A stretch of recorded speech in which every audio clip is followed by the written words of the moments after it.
There's a few reasons why people have always looked up to superheroes. On a physical level, the action scenes that they are able to do beyond anything a regular human would be able to do are pretty awesome.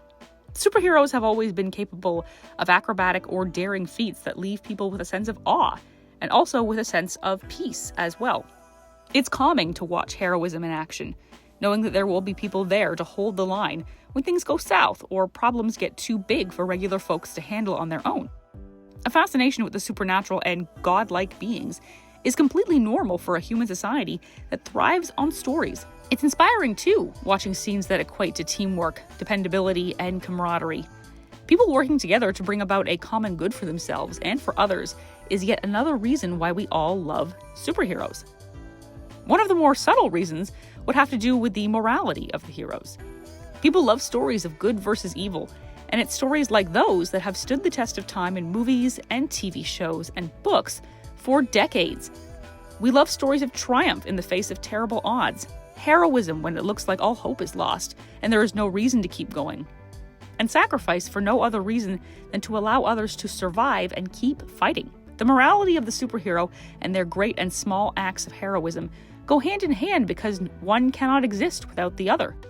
Each hero, super or otherwise, adheres to a strong moral framework of right and wrong, no matter what anyone else says or whatever odds they're facing. Even if the whole world is telling you to move, it is your duty to plant yourself like a tree, look them in the eye and say no. You move. Superheroes don't bend to peer pressure. They don't compromise their morals for any reason, and they do not seek acknowledgement for themselves at all.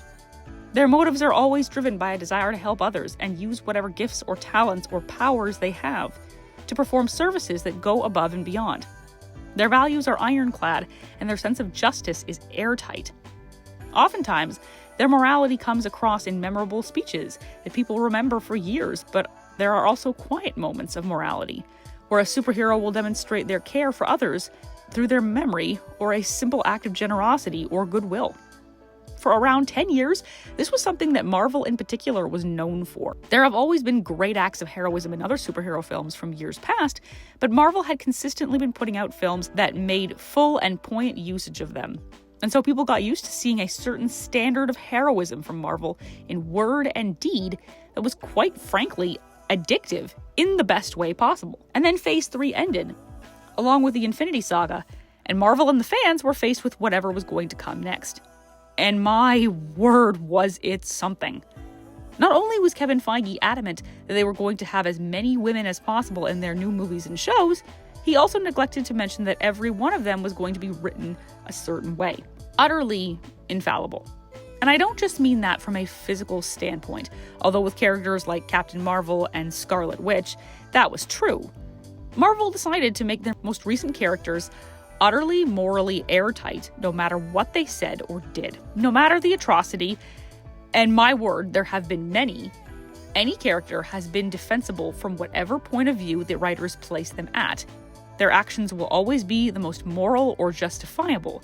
And if any other characters call them out for it, it is extremely rare, and the words themselves are just that. Words lacking any consequences in the form of jail time that these characters undoubtedly need. For Carol Danvers, her essential genocide of the Kree Nation is brushed off under the absurd guise of Monica being hurt about her aunt's lack of a role in her life. For Wanda, she's allowed to get away with the mind enslavement of an entire town and is excused because of the apparent grief she suffered after losing Vision. The executive of S.W.O.R.D. takes the fall for the crimes that were committed in the small town, and Wanda is allowed to escape into the multiverse until she is called upon to fulfill another girl boss infallible role that Marvel would have her play. The lead terrorist in The Falcon and the Winter Soldier is allowed the dignity of a quick death, so she doesn't have to face any long-term consequences, and is essentially made a martyr for her self-centered, self-serving cause while absolutely turning Sam into a clown whose morals are completely compromised. Of course, there's Echo, who never really had any morals to begin with, and is essentially an assassin on the run, choosing different targets left, right, and center. She cares for nothing and no one besides herself and seems to be quite proud of that fact. It doesn't matter to her at all how many people she kills or which family members she hurts to do it, save maybe her cousin for like 5 seconds. She also doesn't really experience anything resembling a redemption arc. Maya Lopez is the same person at the end of the series as she was at the beginning.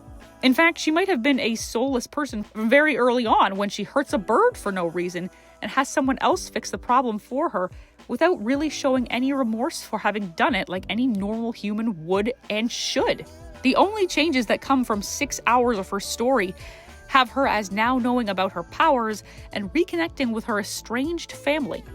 Nothing is done to wash the blood off her hands, and she doesn't seem interested in taking any form of accountability for her wrongdoings. She begins the show a murderer and ends it as a murderer, and Marvel has no interest in her being anything but. But she's also not the only murderess that Marvel's brought to us in the last little while. We also have Yelena in the recent Thunderbolts movie, a film I actually wanted to see because I was interested in what Florence Pugh would do with the character, as I think she's a fabulous actress. But instead of making her into her own version of a superhero, the movie decided to make her just another hired gun for Madame Hydra. She opens the film by breaking into a lab and killing all the security men in it before killing all the scientists and everyone else who might be present. The only life form that made it out of that lab was the hamster that she chose to bring with her before blowing the place up. Yelena is completely remorseless about any of this and simply acts bored the entire time that she's taking people's lives. She monologues with a bound scientist about something he couldn't care less about and who is scared out of his mind. The movie would have us believe that this is some great treatise on mental health because Yelena is completely checked out the entire time this is happening. She's grieving her sister, missing her purpose in life, and dealing with an existential crisis about her own place in the world, and the movie tries desperately to have the audience focus on that, as opposed to her many crimes that she never answers for. And at the end of the movie, she is still working for the same woman who tried to have her killed in the first place when she was going around killing security guards and scientists. And the fact that she's sad about not knowing what her purpose in life is enough for Marvel to think that she has some sort of depth or nuance to her character. And depth and nuance seem to matter far more than the character having any sort of morals.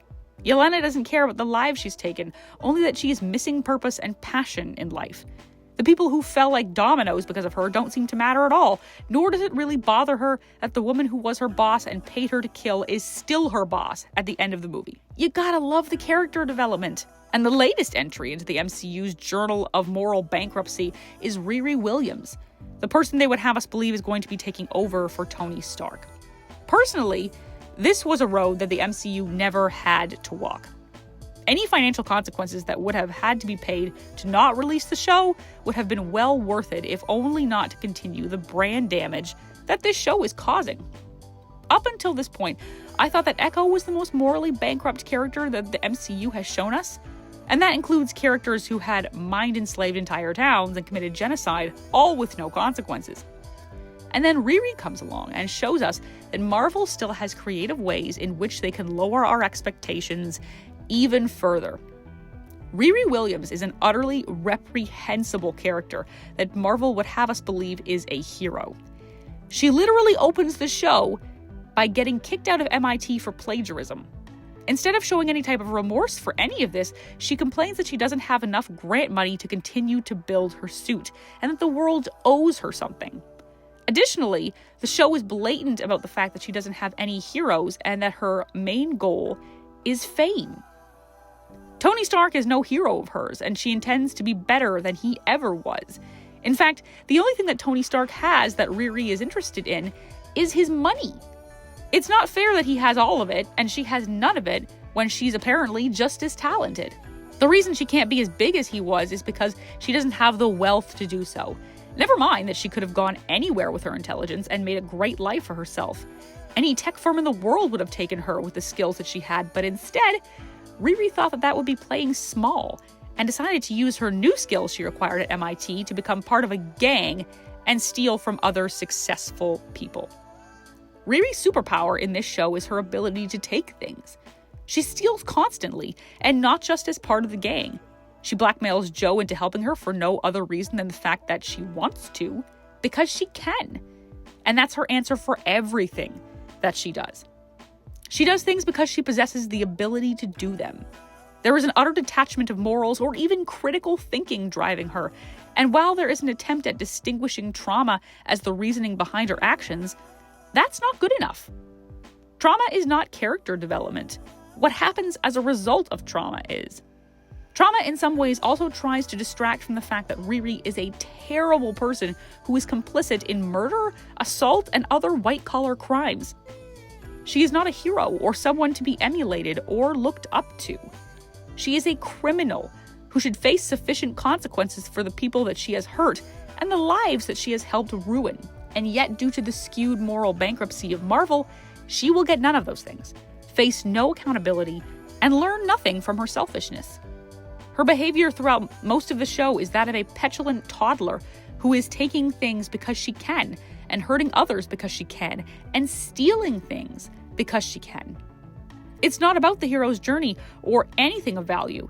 Instead, this show is the same as any of the other Marvel shows that we've seen in the last 5 years. The hero's journey has been turned into the journey of self-actualization, which is probably the most morally bankrupt story that Marvel can tell. And it's also the only one that they know how to tell. And that's going to be a problem, because at this point, no one is ever going to trust any Marvel television programming for morality ever again. Thanks so much for watching this video, guys. What are your thoughts on Ironheart, Riri Williams, and Marvel's moral bankruptcy? Be sure to let me know your thoughts down in the comments section, and let the conversations begin. Until next time, everyone.